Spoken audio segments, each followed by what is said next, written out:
Lisboa, 27 de novembro de 1807. Naquele dia chuvoso do outono português, começava a épica viagem que levaria a coroa portuguesa a atravessar o Atlântico e instalar o governo de Portugal no Rio de Janeiro. Transferência, fuga, golpe de mestre, o que foi este fato histórico? Épico sim, pois era a primeira vez que um monarca europeu pisava em uma de suas colônias.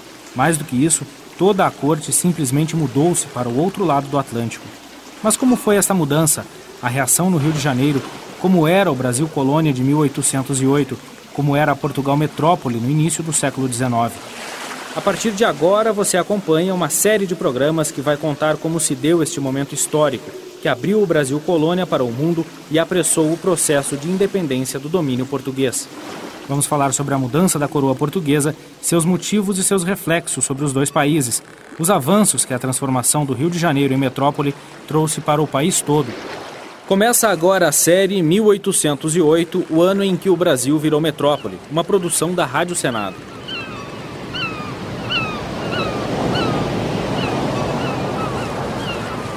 Mas antes de começarmos a contar a história da mudança propriamente dita, vamos voltar um pouco mais no tempo, mais precisamente ao início do século XVIII.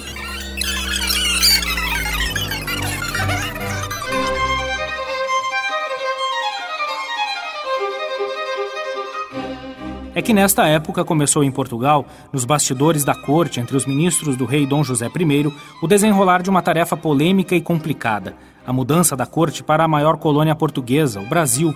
Isso mesmo, já no início do século XVIII, portanto cerca de 100 anos antes da mudança efetiva, a medida já era cogitada. Mas por quê?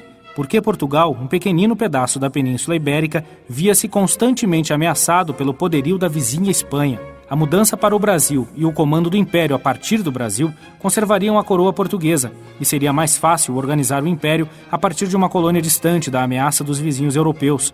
O professor de História e consultor do Senado, Antônio Barbosa, coloca dois motivos para que a ideia da mudança crescesse no meio da coroa portuguesa. Eu tenho para mim que dois fatores apressam essa decisão. O primeiro, mais a longo prazo, que é a Revolução Industrial. Quer dizer, nas últimas décadas do século XVIII, a economia europeia ocidental está se transformando e está se transformando de uma maneira muito radical com a industrialização. Isso suscita a afirmação de um outro tipo de capitalismo e, de certa maneira, vai mostrar a Portugal a impraticabilidade da permanência de um Estado daquele tamanho, sem força econômica própria, sem autonomia de voo para essa nova realidade econômica que estava surgindo. O segundo fator mais próximo, não deixa de ser estrutural, mas absolutamente ligado à conjuntura europeia da virada do século XVIII para o XIX, é a era revolucionária política, que a Revolução Francesa muito bem representa e que Napoleão Bonaparte vai elevar à enésima potência. Eu acho que é isso que explica. O professor coloca as consequências que poderia acarretar para Portugal a decisão de não mudar a sede do reino. Quando nós chegamos ao início do século XIX, não há mais possibilidade de retardar. Quer dizer, se Portugal insiste em não tomar essa atitude de transferir a sede do seu governo para o outro lado do Atlântico, ele simplesmente vai desaparecer. Ele vai ser não apenas dominado militarmente pela França, mas vai se confundir com mais uma província espanhola. O professor Antônio Carlos Jucá, do Departamento de História da Universidade Federal do Rio de Janeiro, explica que o Brasil era a principal colônia portuguesa. Daqui saíam os produtos que mantinham a economia de Portugal em movimento. Por isso, o Brasil era o escolhido para a mudança da corte, mesmo ainda no século XVIII. Os intelectuais portugueses, a elite intelectual portuguesa, percebe claramente que o Brasil é a fonte de renda, né, de Portugal. Ou seja, se nós pegarmos as principais rendas da coroa portuguesa, né, são impostos cobrados do comércio com as colônias, e entre as colônias a principal era o Brasil. Né, eram impostos cobrados sobre o tráfico de escravos, o tráfico de escravos se destinava ao Brasil, era o comércio do tabaco em Portugal, né, que também era um tabaco produzido no Brasil, ou seja, o Brasil era a principal fonte de renda, né, de rendimentos para o governo português e para a sociedade portuguesa como um todo. Porém, a ideia da mudança nunca se tornou um consenso dentro da corte portuguesa e, por isso, o governo português nunca se preparou para a mudança de Lisboa para o Rio de Janeiro. E a mudança, quando veio em 1807, veio com uma correria desenfreada. O professor de História da Universidade de Brasília e consultor do Senado Federal, Antônio Barbosa, tem uma explicação para a demora na decisão de mudar a sede do Império. Nunca houve homogeneidade no ponto de vista dentro das elites portuguesas a respeito disso. E eu acho que não é muito difícil nós entendermos, quer dizer, por mais importantes que seja a argumentação utilizada, por mais consistentes que sejam os argumentos, é sempre problemático um Estado europeu transferir a sua sede para a colônia. Quer dizer, isso simbolicamente tem um preço, tem um custo muito elevado e provavelmente isso explica a demora com que Portugal toma essa atitude. O plano nunca foi levado a cabo pelos reis anteriores ao príncipe regente Dom João VI. Mesmo nos momentos que antecederam imediatamente a viagem, não havia a certeza sobre a mudança. Assim, muito ficou para trás no porto de Lisboa. O professor Antônio Jucá fala mais sobre esta resistência da corte em mudar para o Brasil. Havia muita oposição. Quer dizer, não é à toa que, embora você tenha uma proposta lá no início do século XVIII de transferência, a transferência só aconteça no último segundo, né, às pressas, né, a Dona Maria pedindo para não correrem, que vai parecer que estão fugindo, enfim, né, todo esse folclore em torno da pressa, né, da fuga, deixaram várias coisas nos portos, enfim, porque de fato havia uma resistência, quer dizer, a nobreza portuguesa era muito vinculada à terra, né, às suas posses, às suas propriedades rurais. Então, abandonar tudo isso era muito complicado. Então, essa resistência foi sempre muito forte, sobretudo nessa elite portuguesa. O professor Antônio Barbosa explica que criar um império luso-brasileiro com sede no Rio de Janeiro era uma maneira mais fácil de se controlar as colônias e correr menos riscos devido à força das potências vizinhas, como a Espanha, a Inglaterra e, no final do século XVIII, da expansão da França napoleônica. Inclusive, um dos maiores políticos e intelectuais brasileiros, que é o José Bonifácio, defende ardorosamente essa tese. Na verdade, entre as cabeças pensantes de Portugal na virada do século XVIII para o século XIX, há uma consciência clara de que Portugal não tem condição de sobreviver por si mesmo na nova geopolítica europeia. Uma nova geopolítica nascida com a Revolução Francesa e, sobretudo, modificada de maneira radical com a expansão napoleônica. Quer dizer, existem entre setores da elite portuguesa, nesse período, início do século XIX, a convicção clara de que Portugal em si mesmo não sobrevive, vai acabar se transformando, na melhor das hipóteses, numa província da Espanha. Nesse sentido, a existência de um império colonial, do qual o Brasil seria a joia da coroa, quer dizer, a área mais rica, potencialmente falando em termos econômicos, a mais promissora, daria a condição de sobrevida a Portugal. A intenção de estabelecer o império a partir do Brasil está, segundo o professor Antônio Barbosa, expressa em atitudes como a abertura dos portos brasileiros às nações amigas em 1808, tão logo o príncipe regente chegou a Salvador, e também no fato de Dom João VI não ter voltado para Portugal quando Napoleão Bonaparte já não representava mais ameaça. Isso explica também o fato de, ao ter chegado no Brasil, Dom João VI ter tomado todas aquelas atitudes que, na verdade, eliminavam formalmente o caráter de colônia dessa sua porção territorial aqui na América. E mesmo depois de passado o perigo, com Napoleão já deposto, não significando mais naquele momento perigo, ele não vê necessidade de voltar para a Europa. Em 1807, a decisão de vir para o Brasil é tomada por Dom João VI. Segundo o professor Antônio Jucá, Dom João era um grande estrategista, ao contrário do que fala o folclore em torno do príncipe regente. Você tem dois partidos, né, o chamado partido inglês, né, que era favorável à partida para o Brasil, e o partido francês. O partido inglês é comandado por Dom Rodrigo de Souza Coutinho, que é o grande artífice, né, dessa vinda da corte para o Brasil. Mas, sem dúvida, a decisão final é de Dom João. Né? Dom João é uma figura muitas vezes execrada, minimizada, folclorizada, enfim, mas ele era um grande estrategista, de fato. Né? E ele fica até o final, na dúvida, por conta das dificuldades, exatamente das resistências que haviam, mas é ele que toma a decisão, né, e parte para o Brasil. Como eu disse, havia outras possibilidades, inclusive partir para a Inglaterra, que seria, sem dúvida, muito mais cômodo, não só para ele, mas para o conjunto da nobreza portuguesa.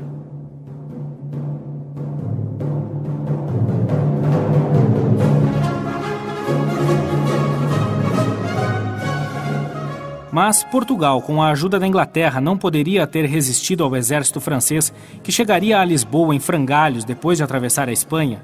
Não. Isto, pelo menos, é o que pensam alguns historiadores.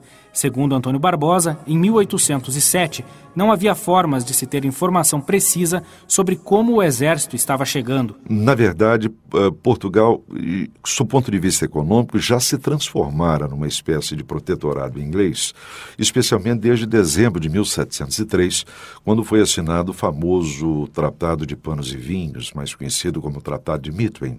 Naquele momento, selou-se o destino, digamos assim, de Portugal, de ser caudatário de uma potência econômica emergente, que é o caso da Inglaterra. O déficit da balança comercial portuguesa a cada ano se avoluma, uma das razões pelas quais uma parcela significativa do ouro brasileiro extraído no século XVIII acaba sendo repassado para a Inglaterra para suprir o buraco da balança comercial com Portugal. Então, na verdade, esse risco no início do século XIX, que você alude, eu acho que já não existe, porque na prática Portugal já era uma espécie de protetorado econômico do capitalismo inglês. O professor Antônio Jucá acredita que não havia condições de Portugal, mesmo com a ajuda inglesa, enfrentar o exército napoleônico. Por isso, a opção de a corte ficar em Portugal não existia naquele momento. Não era uma opção porque não havia exército, né? Não havia exército capaz de enfrentar os franceses. Tanto é que a Inglaterra, ela vence no mar, né? Ela destrói 2 vezes a esquadra francesa, mas ela não consegue vencer em terra, enfim, até Waterloo, na realidade. Né? Naquele momento não havia como vencer os franceses em terra. O professor Dilton Araújo, do Departamento de História da Universidade Federal da Bahia, acredita que Portugal até pensou em formar uma aliança com a Inglaterra para defender o território português da investida napoleônica e preservar a corte portuguesa em Lisboa, mas a ideia foi descartada. Apesar dessa aliança, eu penso assim, que a decisão tomada, ela pesou essas condições, essa correlação de forças. Naquele momento, a França tinha uma força significativa, né? E a decisão de Portugal, ela certamente pesou bem essas possibilidades aí. Apesar de a Inglaterra ser uma potência naval, a principal potência naval europeia, mas mesmo assim Napoleão havia armado um exército poderoso, etc. Então o risco era grande. Os riscos atribuídos pelo professor Dilton Araújo referem-se à possibilidade do fim da dinastia dos Bragança à frente do governo português. Eu penso que principalmente é o risco para a dinastia dos Bragança, porque Portugal continuou como uma nação, com sua produção interna, com suas atividades, com uma burocracia funcionando, tutelada em certos momentos, né? Primeiro pela França, depois pela própria Inglaterra. Então, eu penso que principalmente a busca de preservação da dinastia dos Bragança foi o elemento fundamental nessa decisão, né? Para o professor Antônio Barbosa, pesou a questão da sobrevivência do reino português, e essa sobrevivência se daria com a mudança para o Brasil. A escolha do país se deve ao fato de ser a maior colônia em extensão e em riqueza. Era a joia da coroa portuguesa. O peso da necessidade de sobrevivência do reino é destacado pelo professor Antônio Jucá. Ele afirma que havia outra possibilidade para Dom João VI, ir para a Inglaterra. Mas, na análise do professor da Universidade Federal do Rio de Janeiro, Antônio Jucá, esta também seria uma forma de rendição. Além disso, a decisão mostra a importância do Brasil naquele contexto histórico. A coroa portuguesa optou por vir para o Brasil para não se render a Napoleão. Por outro lado, é interessante porque tinha a opção de ir para a Inglaterra também. Era uma outra forma de não se render. Ao decidir vir para o Brasil e vir especificamente para o Rio de Janeiro, ela demonstrou a importância, na realidade, de manter a sua principal colônia.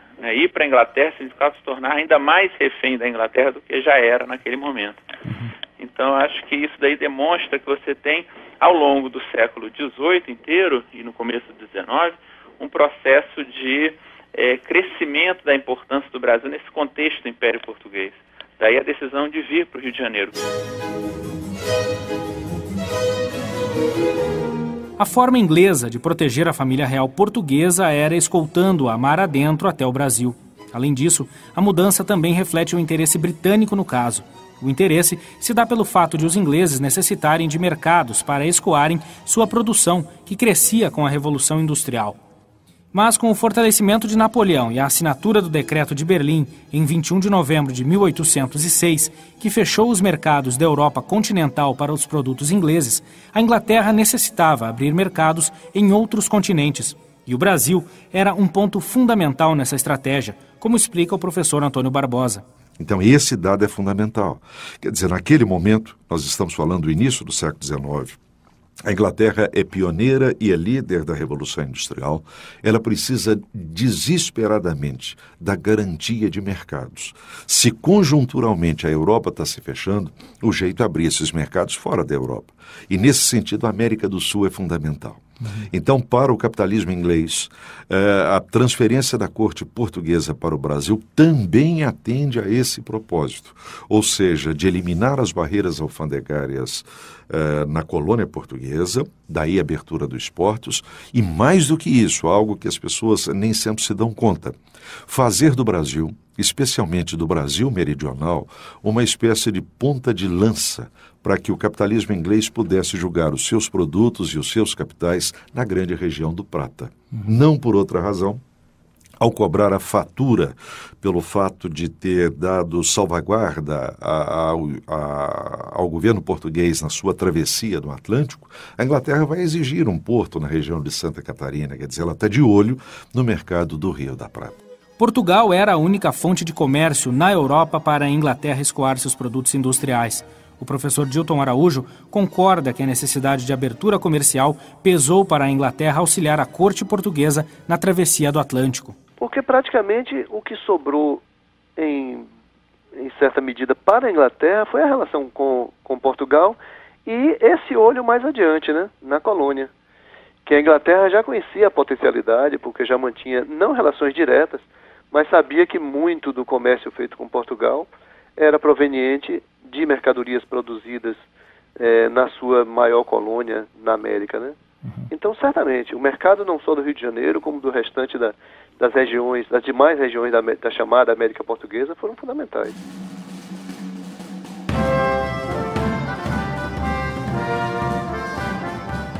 Antes de chegar ao Rio de Janeiro, parte da frota que levava à corte portuguesa fez um desvio na rota e aportou em Salvador, a antiga capital da colônia.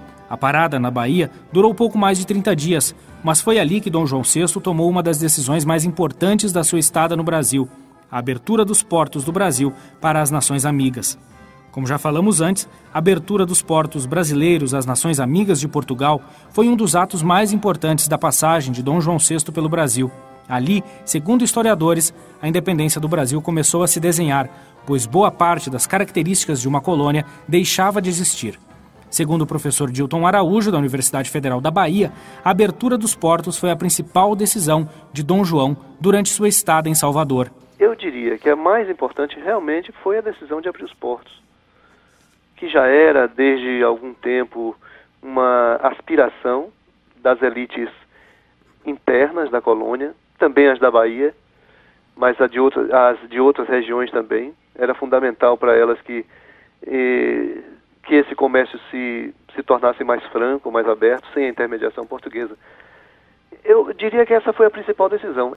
O professor Dilton Araújo explica que o efeito da abertura dos portos no processo de independência do Brasil é lento, até porque entre 1808 e 1822 passaram-se 14 anos. Porém, a abertura dos portos logo na chegada de Dom João ao Brasil acelera e torna o processo de independência irreversível. Abre efetivamente um caminho que não teria mais como retornar, como ser cancelado adiante. E foi fundamental nos momentos próximos a 22, né, quando se decretou realmente a independência. O que iria acontecer é que a elite colonial, os comerciantes, enfim, a elite brasileira, se acostumaria com a abertura dos portos e com o fato de estar negociando diretamente com outros mercados, sem a intermediação dos portugueses.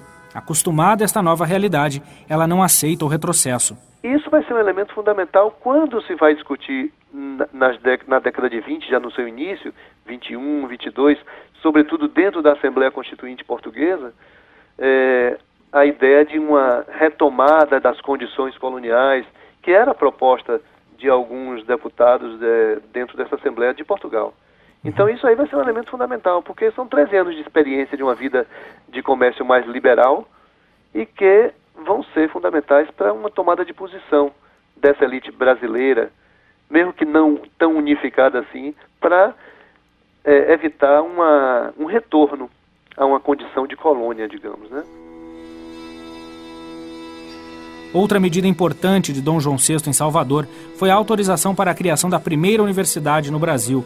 Ao contrário da América Espanhola, a porção portuguesa do continente não possuía universidades. A criação de cursos superiores era proibida por Lisboa e a elite brasileira acabava tendo sua formação superior na Europa. O professor Dilton Araújo explica a importância da criação da primeira universidade. Aquilo ali quebrava também um aspecto que tinha sido característico da colonização portuguesa, que era o obstáculo, o impedimento da criação de cursos superiores. Enquanto na América Espanhola isso se fez muito cedo, desde o século XVI, inclusive, Portugal não permitiu. Quer dizer, Portugal concentrava a formação dessa elite intelectual, digamos assim, lá em Portugal. E com isso construía, digamos assim, uma situação de centralização na formação da sua elite. Porque quem entrava numa faculdade naquele tempo era necessariamente um membro de uma elite intelectual, política e já advindo de uma elite social e econômica também. Então essa concentração foi fundamental para os processos posteriores da política brasileira. Porém, o professor afirma que para a cidade de Salvador, a passagem de Dom João VI não trouxe grandes benefícios ou vantagens. Eu não vejo um significado muito profundo.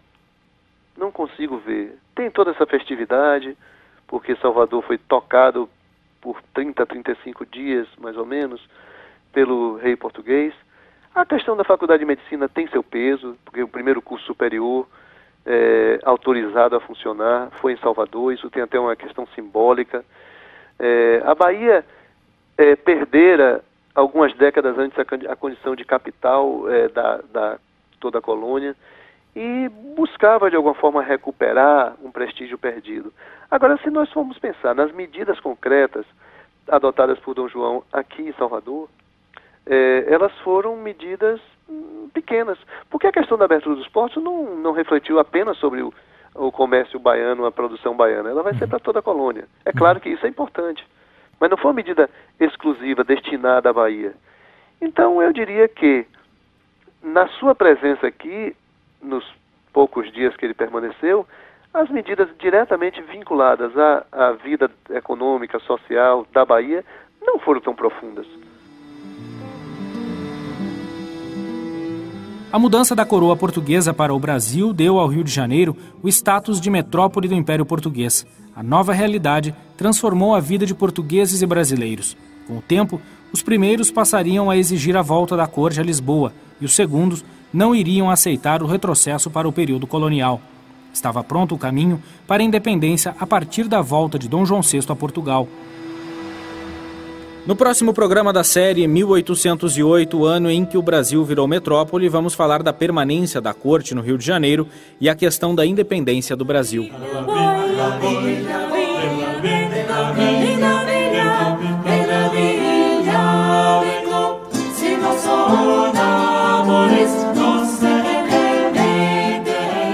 Você acompanhou o primeiro programa da série 1808, o ano em que o Brasil virou metrópole, uma produção da Rádio Senado. Apresentação e produção Jefferson Dalmoro, edição Bruno Lourenço, trabalhos técnicos André Menezes, produção sonora Alcebiades Muniz Neto. A Secretaria Especial de Comunicação Social do Senado é dirigida por Elival Rios.